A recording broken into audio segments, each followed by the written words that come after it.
Chapter 69. I know this is real because Laura promised. Ashley spoke louder.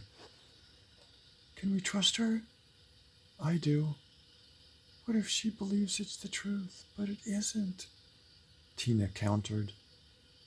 What if she's insane? No. This thought disturbed Ashley. She's not. Where is she? Tina asked defiantly. Ashley looked at Laura, sleeping peacefully on the bed. Why isn't she here? I don't know. What if she doesn't want it to come? Of course she does. If she's telling the truth, we need her. I know. She felt empty. Laura promised to follow immediately after Ashley. That was over 3 hours ago. Did Laura change her mind? Did she no longer believe they were worth saving? Tina paused, worry wrinkling her forehead. What if she isn't a good person? What are you talking about? What if she really did kill us? Don't. And we're in a place after death, like a waiting area. She could have made up that story of the dream world to make it easier to murder us. Project X could really be about investigating the place after death. And we're the travelers. She couldn't do that. Ashley didn't like the direction of this conversation at all. It made her very uncomfortable. She picked up Grazé, and he wagged his tail, looking at her with sorrowful eyes. Eyes only a gentle dog possessed. Grazé is her dog. He loves her. He wouldn't love a bad person. But Ashley's eyes filled with tears. She tried stopping the quick breaths, running tears, and watery nose, but found it impossible. I'm sorry. Tina put her arm around Ashley. Grazé licked both of them. Ashley wasn't completely convinced this dog wouldn't love bad people. After all, he loved her.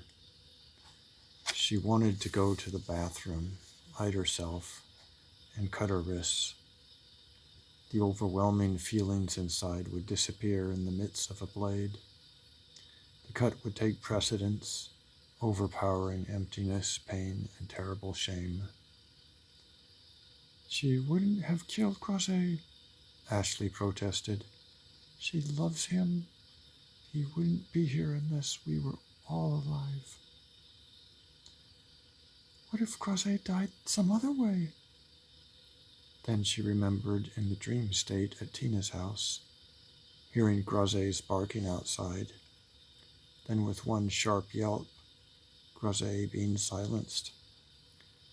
And at the time, Laura had been inside, banging on the bathroom door and yelling for Ashley as she was pushing the screen out the window. So Laura couldn't have killed Grazé. Someone else did. She'll wake up, Ashley said forcefully. She said she would. Something must be holding her back. How hard can it be to kill yourself?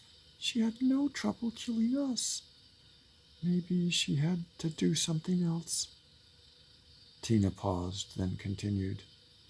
Or maybe she is crazy. Maybe she dreamed up this Project X. I mean, doesn't that sound like something made up? Project X? What kind of secret name is that? Why don't you trust her? My father's dead because of her. She promised we would be all okay, and we're not. He's not. Ashley was responsible for that, not Laura. Laura was just trying to help everyone. Why couldn't Tina see that? I'm not sure about her like you are. I understand, she said, trying to comfort the girl. Tina looked at the sleeping woman and sighed. I don't know anything for sure anymore.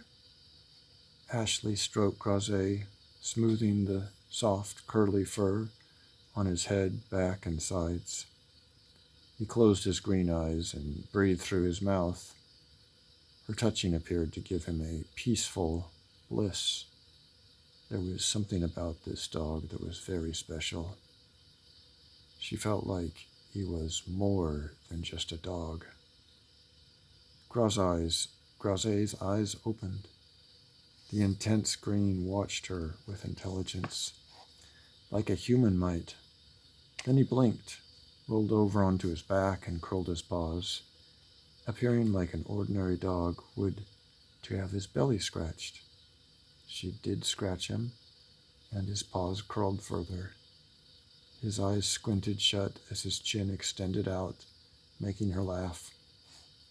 Tina petted him too and smiled. I do know I love this dog. The terrible emptiness, the tiresome shame, the critical guilt all seemed to fade away as Ashley touched him.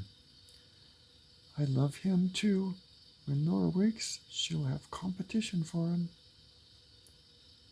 Tina reached over to Laura and gently shook her. Wake up. Laura didn't respond. Grazé walked over to her peaceful face and watched it for a moment, but didn't lick it. He looked away. Ashley thought it strange he hadn't even acknowledged Laura by sniffing, licking, or jumping on her the way any dog might when reacquainted with its master, even if its master slept. Wouldn't Grazé try to wake her? Ashley just remembered the dog digging at the sheets when he first jumped on Laura's bed. Had that meant something? Had he been trying to communicate a message? She pushed him closer to Laura to see his reaction. He backed away, ears retreating, eyes avoiding Laura. Chills ran through her. She trusted him more than anyone, and he was uneasy with the woman on the bed. He no longer felt like Laura was beside them. Ashley snatched up Grazé, placed him safely onto her lap, and scooted away from the woman.